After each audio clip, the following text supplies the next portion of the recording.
This is a visualization practice. It just highlights how powerful our mind is, and our mind's eye in particular, and how it can actually cause physiological reactions, right? And you may have done this exercise before, or perhaps it's brand new to you, but either way, it can be really helpful to do on a regular basis, just to reaffirm that power that we've got within our thoughts, within our mind, within our body. And what the exercise is, I want you to be super relaxed. You can have your eyes open or your eyes closed, but I just want you to imagine that you're in, I don't know, a beautiful parkland, or perhaps almost like a farm, right? And you're walking along this beautiful green grass everywhere.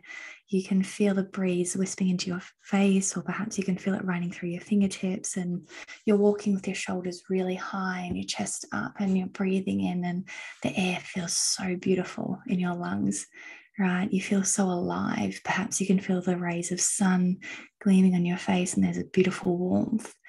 And as you're walking down this path, you just feel so happy to be in the moment. You feel so happy to be walking outside and enjoying everything nature has to offer, and enjoying your body moving.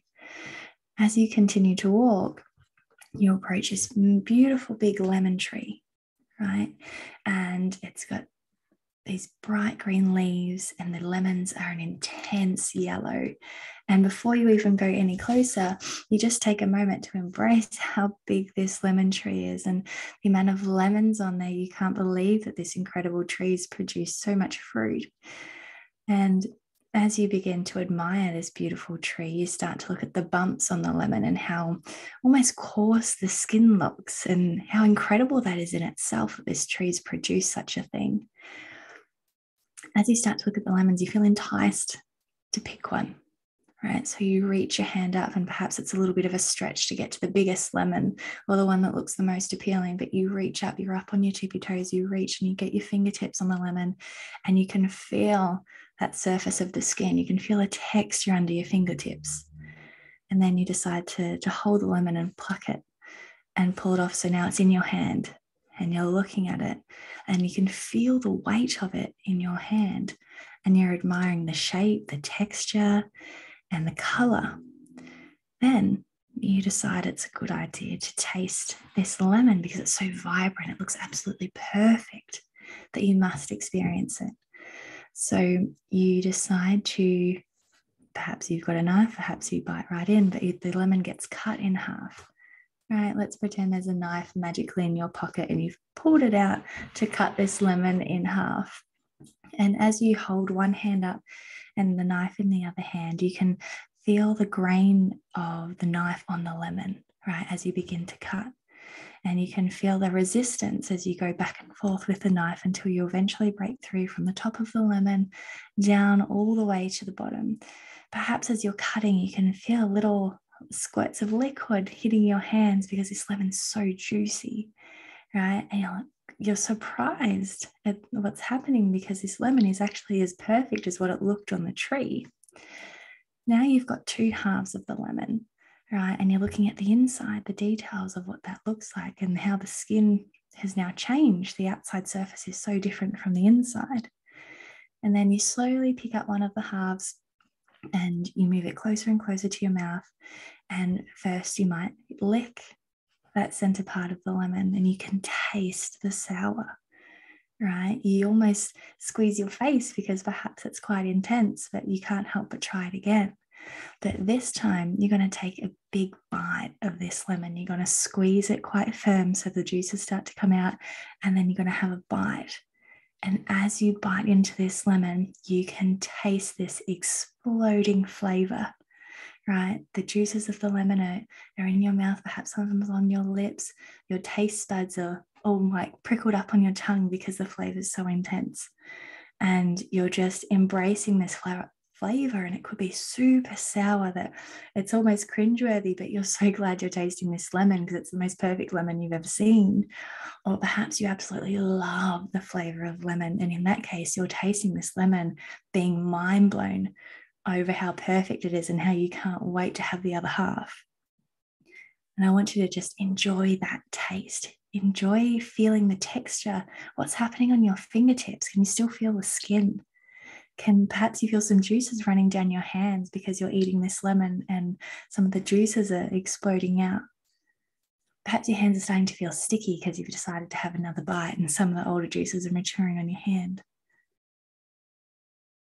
I want you to take a moment to really think about what you can taste, what you can feel in your hand.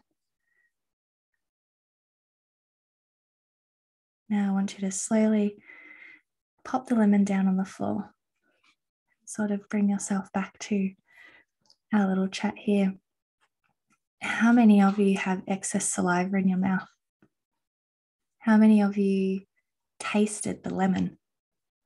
How many of you could feel the lemon in your fingertips? How many of you, perhaps whether your eyes are open or closed, you could still see that whole visual? You could see the tree, you could see your hand holding it. How many of you actually experienced that? Depending on where you're at with visualizations, some of you, it could have been so real. You got to taste, you got the textures, you got the visualizations, you got everything. For others, you may have just noticed the taste and the excess saliva build up in your mouth.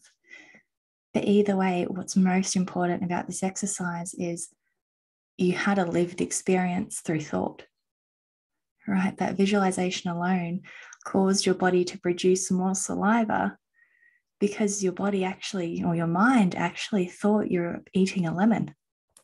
And that's what your body does when we're eating it, produces more saliva.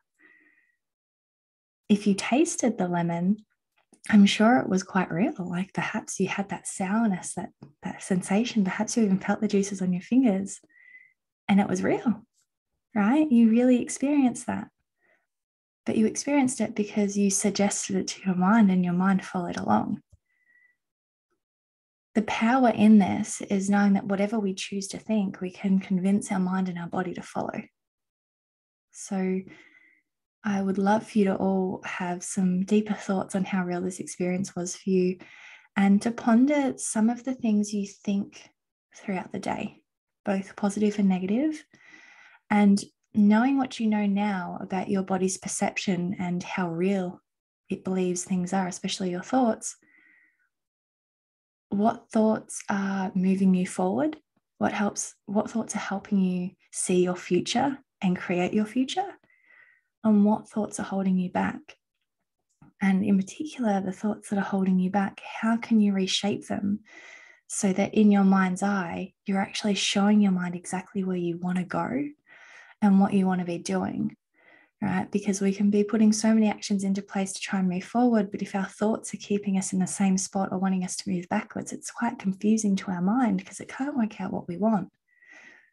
So I'd love for you to just ponder that exercise, have a think about your thoughts that are frequently popping up, and try to remind yourself regularly that you pave the way for your future depending on what your thoughts are.